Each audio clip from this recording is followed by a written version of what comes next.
बिस्मिल्लाहिर्रहमानिर्रहीम अस्सलाम वालेकुम। मैं हूं सिकंदर हैदर और आप देख रहे हैं इलेक्ट्रिकल उर्दू ट्यूटोरियल्स चैनल। दोस्तों, आज की वीडियो में इस आईसी टाइमर के बारे में बात करेंगे। ये हमारे साथ एक ऑन डिले आईसी टाइमर है। इसकी वर्किंग के बारे में बात करेंगे, उसकी वायरिंग के बारे में बात करेंगे और कुछ प्रैक्टिकल भी होगा। तो इस वीडियो को आप कंप्लीट वॉच कीजिए ताकि आगे जाके अगर हम इसको एटीएस सिस्टम में या हम इसको स्टार डेटा कॉन्डेक्टर्स में या किसी भी ऐसे सर्किट में जहाँ पर हमें टाइमिंग की या इंटरलॉक सिस्टम की ज़रूरत हो, तो आपको वो सर्किट आसानी से समझ आएगी। अब यहाँ पर अगर हम इस टाइमर के बारे में बात करें तो इस टाइमर में हमारे साथ सामने जो है वो एक ऑन का इंडिकेटर है और इसी तरह एक ऑफ का है। तो ऑन का जब इसको सप्लाई प्रोवाइड हो जाती है तभी ये इंडिकेट करता है और इस तरह हमारे साथ एक दूसरा एलईडी है जो हमारे साथ टाइम कंप्लीट करने के बाद ही रोशन होती है। ये जो टाइमर है ये 60 सेकंड का है। इसमें आपको 5 सेकंड, 30 सेकंड और इसी तरह डिफरेंट सेकंड्स के हिसाब से मिलते हैं, मिनट्स के हिसाब से मिलते हैं। इसी तरह हमारे साथ इस टाइमर को अगर हम देखें तो सप्लाई के लिहाज से ये हमारे साथ एसी और डीसी दोनों में आते हैं। हमारे साथ ये डीसी 12 वोल्ट के लिए भी मिलते हैं, इस तरह हमारे साथ एसी पावर के लिए 220 में भी मिलते हैं। अब अगर इस टाइमर को देखें तो ये हमारे साथ 5 एम्पेयर, यहाँ पर कॉन्टैक्ट 5 एम्पेयर लिखा हुआ है। तो इसका मतलब है कि इसके अंदर जो रिलीज़ लगी हुई है वो 5 एम्पेयर की रिलीज़ है और हमारे नीचे लिखा हुआ है रेजिस्टिव लोड। तो आपने उस रिले पर हमेशा रेजिस्टिव लोड ही डालना है, कोई भी इंडक्टिव लोड कंट्रोल इससे नहीं करना है।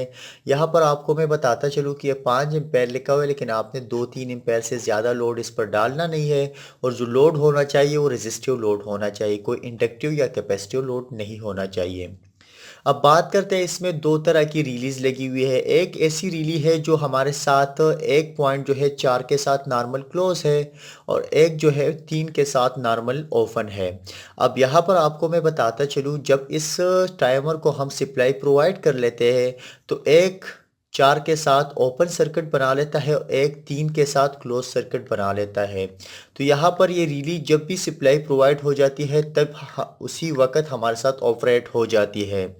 उसके साथ हमारे साथ एक दूसरी रिले है जो 8 और 5 के बीच है। तो ये 8 और 5 के बीच हमारे साथ क्लोज सर्किट होती है नॉर्मल हालत में और इस तरह 8 और 6 के बीच हमारे साथ नॉर्मली ओपन होती है। लेकिन यहाँ पर एक बात आपको बताता चलूँ, ये जो रिली है ये टाइम कंप्लीट करने के बाद ही ऑपरेट होती है। आप यहाँ से टाइम को कम और ज़्यादा कर सकते हैं। तो टाइम कंप्लीट करने के बाद ही ये दूसरी रिली हमारे साथ ऑपरेट होती है। इस तरह जो हमारे साथ 2 और 7 जो है हमारे साथ सप्लाई के लिए है। तो ये हमारे साथ एक 8 पिन का टाइमर है। इसको लगाने के लिए यानी वायर करने के लिए हमें एक बेस की ज़रूरत होती है। इसको हम एक 8 पिन का बेस कहते हैं या एक 8 पिन का सॉकेट कहते हैं। ये हमारे साथ 8 पिन फाइंडर रीली यानी ग्लास रीली के लिए भी इस्तेमाल होता है। अब जैसा कि मैंने आप लोगों को बताया कि ये जो रीली है नॉर्मल हालत में 1 और 4 हमारे साथ क्लोज होता है और एक जो होता है 3 के साथ ओपन सर्किट होता है। अब यहाँ पर हमने एक टाइमर को वायर किया हुआ है। टाइमर को हमने इस तरह से वायर किया है कि एक जो लाइट है वो हमारे साथ डायरेक्ट एक रिली से कंट्रोलेबल है। यानी जब हमारे साथ यहाँ पर सप्लाई हम प्रोवाइड करेंगे न्यूट्रल और इसी तरह हमारे साथ ये जो पॉइंट्स है हमने जो पेज वायर दिया हुआ है, कंट्रोल किया हुआ है, ये जो हमने 1 और 7 को दिया हुआ है, सॉरी 1 और 8 को दिया हुआ है, तो वो वायर हमारे साथ यहाँ पर आएगी और यहाँ से लाइट ऑन हो जाएगी।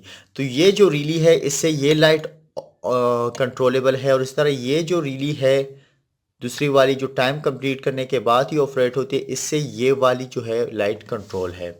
अब यहाँ पर मैं थोड़ा टाइम जो है 10 सेकंड रख लेता हूँ और मैं न्यूट्रल सप्लाई प्रोवाइड कर लेता हूँ। इसके बाद मैं जो दूसरा वायर प्रोवाइड करने वाला हूँ वो जो है सप्लाई जो है इस टाइमर को नहीं है बल्कि सप्लाई है रिली की थ्रू इस लाइट को और इस तरह रिली की थ्रू हमारे साथ इस लाइट को। लेकिन यहाँ पर टाइम कंप्लीट करने के बाद ही ये लाइट ऑन होगा। तो इस वजह से हमने जो कनेक्शन लिया हुआ है A8 और 6 के बीच लिया हुआ है, यानी ओपन सर्किट। ये हमने क्लोज सर्किट लिया हुआ है ये लाइट और ये हमने ओपन सर्किट लिया हुआ है।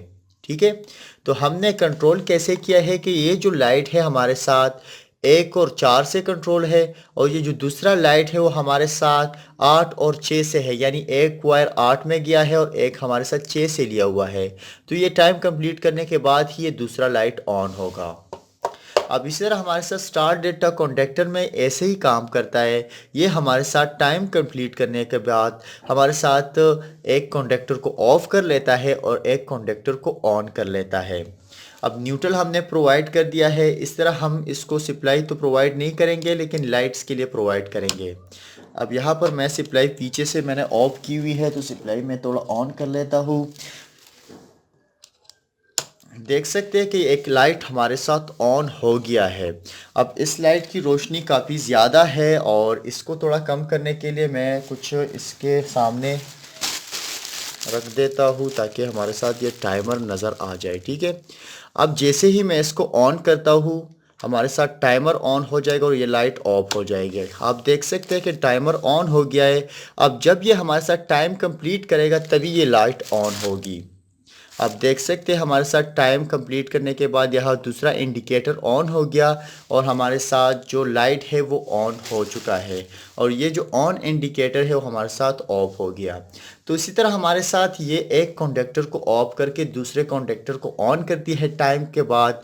इसी तरह हमारे साथ स्टार डेल्टा में ये काम करता है। दूसरे सर्किट्स में हम भी इसका इस्तेमाल कर सकते हैं। तो डिफरेंट जगहों पर हम इसका डिफरेंट इस्तेमाल ला सकते हैं।